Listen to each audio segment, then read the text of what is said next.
जय हिंद दोस्तों, कैसे हैं आप लोग। तो आज हम बात करने वाले हैं हाल ही में नेटफ्लिक्स पर रिलीज हुई एक डॉक्यूमेंट्री द इंडियन प्रेडेटर के बारे में, जो कि एक कातिल की कहानी है जिसको दिल्ली का बुचर कहा जाता था। दोस्तों ये डॉक्यूमेंट्री बहुत ज्यादा डिस्टर्बिंग है, तो अगर आप कमजोर दिल के इंसान हैं तो इस वीडियो को मत देखिएगा। दोस्तों हम 5 लाख सब्सक्राइबर्स के बहुत ज्यादा करीब हैं, तो अगर आपने चैनल सब्सक्राइब नहीं किया है तो आप उसे सब्सक्राइब जरूर करिएगा। फिल्म की शुरुआत में हमें सुंदर सिंह यादव दिखाए जाते हैं, जो कि 2006 में दिल्ली पुलिस में एसीपी की पोस्ट पर थे।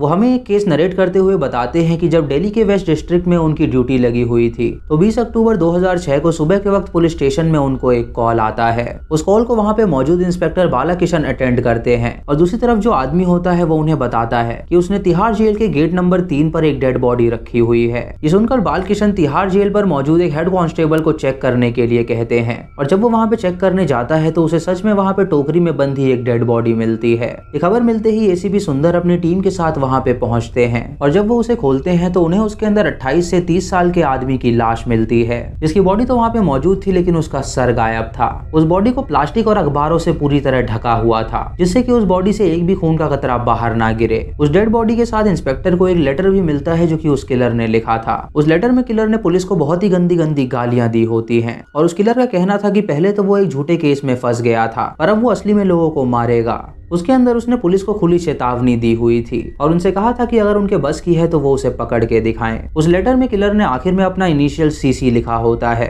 फिर हम जर्नलिस्ट अमित कुमार झा को देखते हैं, जो बताते हैं कि उस मर्डर की खबर एक अखबार में छपी थी, जिसमें एडिटर ने सब कुछ वहाँ लिख दिया था कि किलर ने पुलिस को खुली चेतावनी दी है। उस अखबार की वजह से वो केस बहुत ही ज्यादा संगीन हो गया था, क्योंकि अब सभी की नजर पुलिस पे थी कि वो उस कातिल को पकड़ पाते हैं या नहीं। पुलिस को उसको पकड़ना बहुत ही ज्यादा जरूरी हो गया था, वरना वो इसी तरह और भी मर्डर्स करता रहता। फिर हमें हरगोविंदर सिंह दिखाए जाते हैं, जो कि दिल्ली की वेस्ट डिस्ट्रिक्ट में डीसीपी थे। वो आगे हमें बताते हैं कि उन्हें जो डेड बॉडी मिली थी वो पूरी तरह से नेकेड थी। आगे वो हमें बताते हैं कि तिहाड़ जेल के सामने जब उन्हें वो बॉडी मिली थी तो उसे कुछ देर बाद इंस्पेक्टर बालकिशन को उस कातिल ने कॉल किया था। उसने इंस्पेक्टर को बताया था कि तिहाड़ जेल के बाहर जो हेड कांस्टेबल बलबीर है, उसने एक बार उस किलर के साथ गलत करने की कोशिश की थी जब वो झूठे केस में अंदर हुआ था।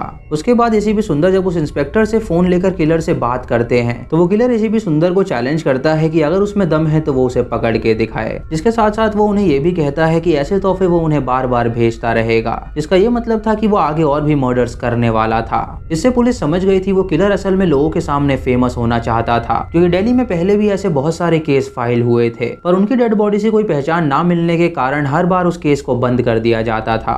अब पुलिस बहुत सारे तरीकों से किलर को ढूंढना शुरू कर देती है, जिसमें सबसे पहले वो किलर की लोकेशन ट्रेस करते हैं, और उन्हें पता चलता है कि किलर ने जो फोन किया था वो अलग अलग जगह से किए थे। वो उन दोनों जगहों पर पहुंचते हैं और वहां पे छानबीन करना शुरू करते हैं। उन्हें एक शॉप ओनर से पता चलता है कि उस जगह से सिर्फ एक आदमी ही फोन करके गया है। उसके बाद पुलिस उस शॉप ओनर से उस किलर का स्केच बनवाती है। अब दोस्तों डेड बॉडी के साथ मिले हुए लेटर में जो लिखा गया था उससे जाहिर होता है कि किलर पुलिस से बहुत ही ज्यादा चिढ़ा हुआ था, और इसी के साथ हम ये भी जान पाते हैं कि जिस तरह के वर्ड उसने यूज किए थे वो असल में बिहारी भाषा के थे। इस बात से पुलिस समझ गई थी शायद उनका कातिल बिहार से है। इसी लेटर से हमें यह भी पता चलता है कि उसी किलर ने 2003 में भी मर्डर किया था, और उसकी डेड बॉडी भी उसने तिहाड़ जेल के सामने फेंक दी थी। और ये बात सच भी थी, क्योंकि एसीपी सुंदर उस केस की रिपोर्ट्स देखते हैं और उन्हें पता चलता है कि 2003 दिसंबर में भी उन लोगों को ऐसी ही डेड बॉडी मिली थी, पर उसे कोई आइडेंटिफाई नहीं कर पाया था, इसीलिए वो केस को बंद कर दिया गया था। पुलिस को इस किलर के खिलाफ एक और एविडेंस मिलता है, क्योंकि उसने फोन पर खुद कहा था कि हेड कांस्टेबल बलबीर उसके साथ बदतमीजी करता था, जिससे कि एसीपी सुंदर ये बात पता लगाते हैं कि हेड कांस्टेबल बलबीर की ड्यूटी किस वक्त उस जेल के अंदर थी,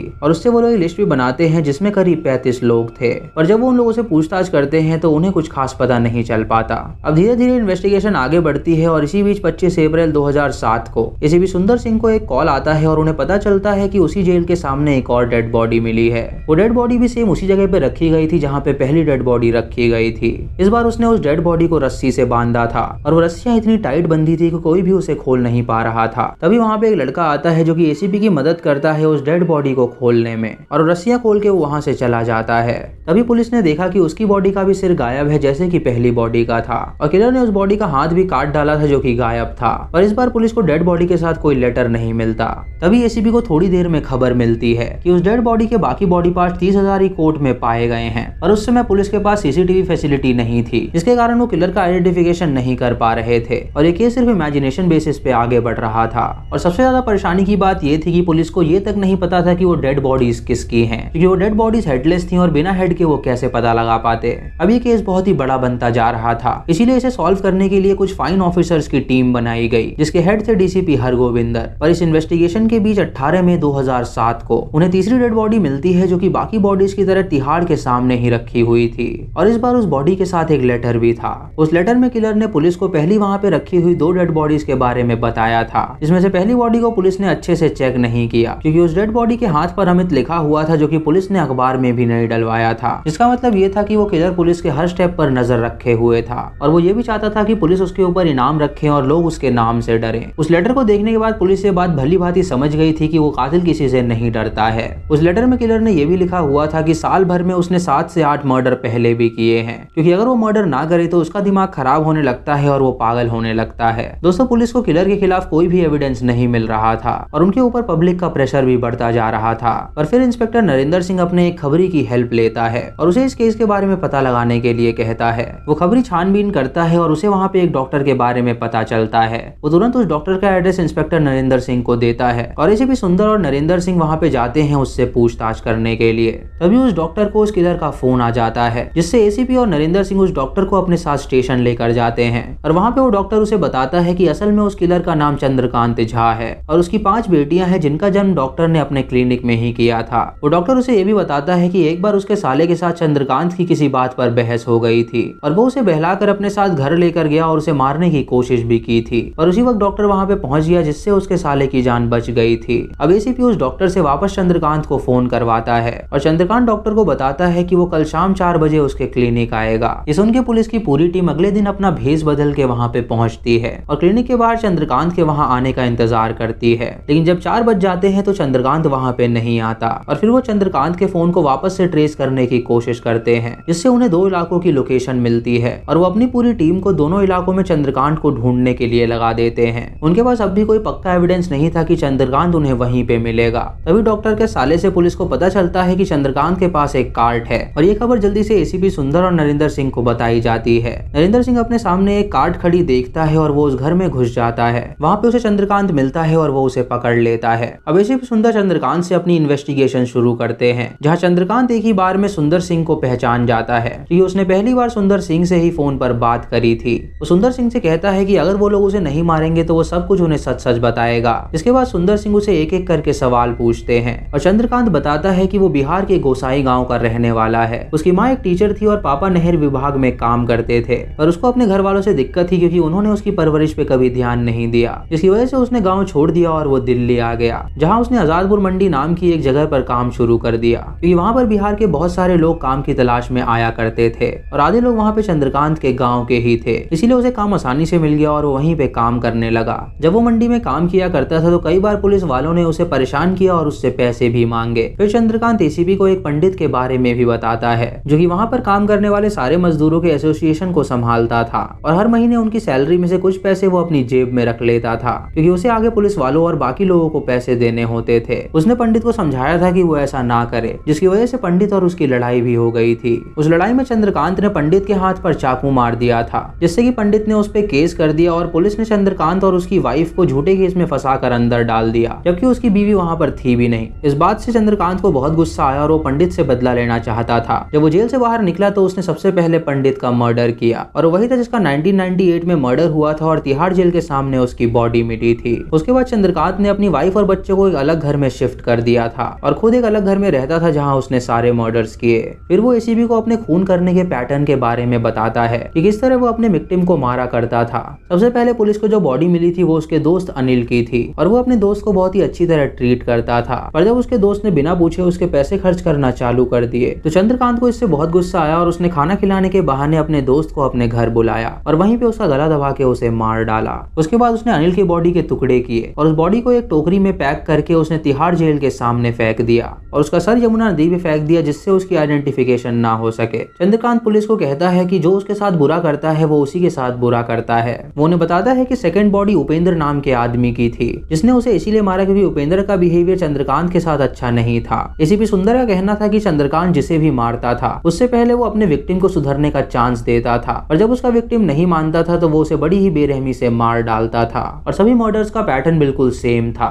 एसीपी आगे बताते हैं कि जब चंद्रकांत ने उपेंद्र की बॉडी तिहाड़ के सामने डाली वाली थी, तो वो पुलिस के बीच भी आया था और ये वही लड़का था जिसने सेकंड बॉडी को खोलने में पुलिस की मदद करी थी। पर उस टाइम पुलिस को बिल्कुल भी खबर नहीं थी कि ये वही किलर है और तिहाड़ के सामने ही बॉडी रखने का उसका ये मकसद था कि वो हमेशा पुलिस को नीचा दिखाना चाहता था कि वो लोग अपना काम ढंग से नहीं करते। जो लास्ट बॉडी पुलिस को मिली थी वो दलीप नाम के आदमी की थी और उसे चंद्रकांत ने इसीलिए मारा क्योंकि वो चंद्रकांत को बहुत झूठ बोला करता था, जिससे कि चंद्रकांत को बहुत बुरा लगा और उसने उसको मार के उसके शरीर के टुकड़े टुकड़े कर दिए और उसके बॉडी पार्ट्स को उसने दिल्ली के अलग अलग इलाकों में फेंक दिए। अब हम फॉरेंसिक एक्सपर्ट से जान पाते हैं कि चंद्रकांत ने जब अपना पहला मर्डर किया होगा तो उसके दिमाग में वही पैटर्न बैठ गया होगा, इसीलिए वो वही सेम पैटर्न अपनाता था और लेटर में अपना इनिशियल सीसी लिखा करता था, जिसका मतलब था चंद्रा ही चंद्रा है। और ऐसा उसने अपना नाम इसीलिए रखा था ताकि उसकी आइडेंटिटी सबके सामने बन जाए और वो पुलिस को चैलेंज कर सके। अब आगे चंद्रकांत के कुछ दोस्त बताते हैं कि एक बार चंद्रकांत की किसी से लड़ाई हो गई थी, तो उन लोगों ने चंद्रकांत को चाकू से मारने की कोशिश करी, पर चंद्रकांत को उनके दोस्त हॉस्पिटल ले गए थे और वो बच गया था। जिसके बाद उसने ठीक होकर जूडो कराटे सीखा और उन लोगों को उसने ढूंढ कर मारा जिन्होंने उसको चाकू मारने की कोशिश की थी। चंद्रकांत से पुलिस को यह भी पता चलता है कि 2003 में उसने 4-5 लोगों को भी मारा था, यानी अब तक वो 7 लोगों को बेरहमी से मार चुका था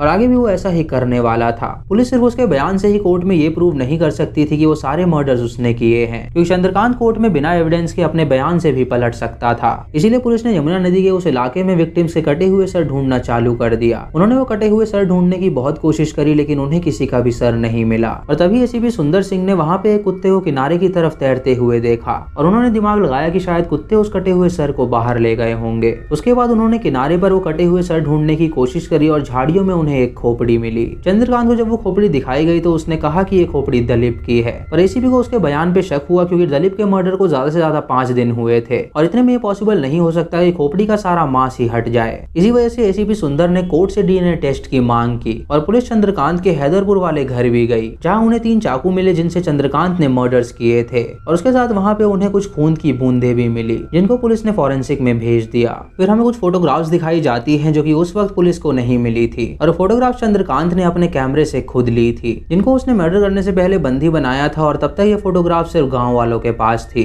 फिर हमें उन लोगों का इंटरव्यू दिखाया जाता है जो कि चंद्रकांत के गाँव के लोग थे और ये इन लोगों का कैमरा के सामने पहला इंटरव्यू था। गाँव में रहने वाला अखिलेश बताता है कि चंद्रकांत को झूठ से काफी नफरत थी। गाँव में भी उसने बहुत लोगों का खून किया था। कपूरदास नाम के एक आदमी की एक बार चंद्रकांत से लड़ाई हो गई थी और एक शाम को कपूरदास सब्जी लेकर लौट रहा था। वहाँ पे चंद्रकांत ने अपने भाई के साथ मिलकर उस पे फायर करके मार डाला था और उसने दिल्ली में भी उनके गांव के लोग मुरली शाह और उमेश झा को मारा था। आगे चंद्रकांत का दोस्त बताता है कि एक जगह वो चंद्रकांत के साथ मजदूरी करता था और उन्हें चंद्रकांत के बारे में पता चल गया था कि वो रातों रात टीवी की शॉप से टीवी चुरा लेता था। उन्होंने एक साथ 3.5 साल बिताए और फिर कसम खाई कि आज से वो ये काम नहीं करेंगे। ये सुन के चंद्रकांत ने उसे मारने की धमकी दी थी और एक बार जब वो उसे मारने आया था तो वो 2 मंजिल की बिल्डिंग से कूद गया था। फॉरेंसिक एक्सपर्ट्स का कहना था कि चंद्रकांत का इंटेंशन था कि वो लोगों को कंट्रोल कर सके और चंद्रकांत का दोस्त बताता है कि वो लोगों को मारने से पहले उनके हाथ पैर बांध देता था और एक बार चंद्रकांत ने उसके भी हाथ पैर बांध दिए थे। चंद्रकांत का दूसरा दोस्त बताता है कि चंद्रकांत मंगोलपुरी में किराए पे रहता था, लेकिन मकान मालिक ने एक दिन उसको कमरा खाली करने के लिए कहा, इसीलिए उसने बगल में ही एक दूसरा घर ले लिया और वहाँ पे रहने लगा। सामान रखवाने के लिए वो भिडू को बहला कर ले गया था और जब वो उसके घर के अंदर गया तो उसने वहाँ पे मुरली शाह को देखा और वहाँ 2 लोग और थे जिनको उसका दोस्त नहीं जानता था। वो कहता है कि चंद्रकांत ने उसे भी मारने की कोशिश की थी और उसे धमकी देकर चुप रहने के लिए कहा था। एक बार चंद्रकांत जब खाना लेने गया था तो उसने सबकी रस्सी खोल दी थी और सभी लोग वहाँ से भाग गए थे। मुरली शाह सबूत के तौर पर कैमरा भी वहाँ से ले आया था। फिर मुरली शाह का भाई बताता है कि उस फोटो में 3 लोग थे जिनके हाथ पैर मुंह बंधे हुए थे और वो सारे लोग मरे हुए थे। चंद्रकांत को पुलिस ने जेल में डाल दिया था और वो लोग चाहते थे कि वो अंदर ही सड़ के मर जाए। चंद्रकांत पर 8 मर्डर्स का आरोप था, जिसमें से वो 3 मर्डर के लिए ही दोषी पाया गया था क्योंकि बाकी लोगों के मर्डर्स के पुलिस के पास सख्त सबूत नहीं थे और ये वही 3 लोग थे जिनकी डेड बॉडी तिहाड़ जेल के बाहर मिली थी। मंडे को एक केस में उसे उम्र कैद की सजा हुई और ट्यूसडे को दूसरे केस में फांसी की और आखिर में अदालत ने चंद्रकांत को उम्र कैद की सजा सुनाई। चंद्रकांत का लॉयर बताता है कि वो ऐसे ही लोगों को मारता था जो कि चोरी करते थे और वो वुमेनाइजर थे और वो नॉनवेज खाकर झूठा बर्तन छोड़ देते थे। वो उसके लॉयर से लॉ की किताब मांग कर पढ़ता भी था क्योंकि वो खुद की डिफेंस करने के लिए तैयार होना चाहता था। सुंदर सिंह कहते हैं कि उसे उस केस की बारीकियां पहले से मालूम थी और उसकी मेमोरी बहुत ही शार्प थी और वो हर चीज याद रखता था। अनिल की वाइफ भारती का कहना था कि वो लोग दिल्ली में रहने आए थे और उसका पति सब्जी बेचता था और पंजाब में वो धन काटने जाता था। जब उसका बच्चा पेट में था तो वो उसे मायके छोड़कर आ गया था और जब वो वापस आई तो उसने अपने पति को जेल में पाया था। इसके बाद से उसके पति से उसका कॉन्टैक्ट टूट गया और अनिल की वाइफ को लगने लगा कि शायद वो बाहर कमाने गया है या फिर वो जेल में ही बंद है। जिसके बाद पुलिस वालों वालों ने उसके पैसे भी खाए थे और 3 साल बाद उन्होंने उसे बताया कि अनिल की मौत हो चुकी है। वो लोग गरीब भी थे तो वो कुछ भी नहीं कर सकते थे, तो वो बस इतना चाहते थे कि चंद्रकांत को कड़ी से कड़ी सजा मिले।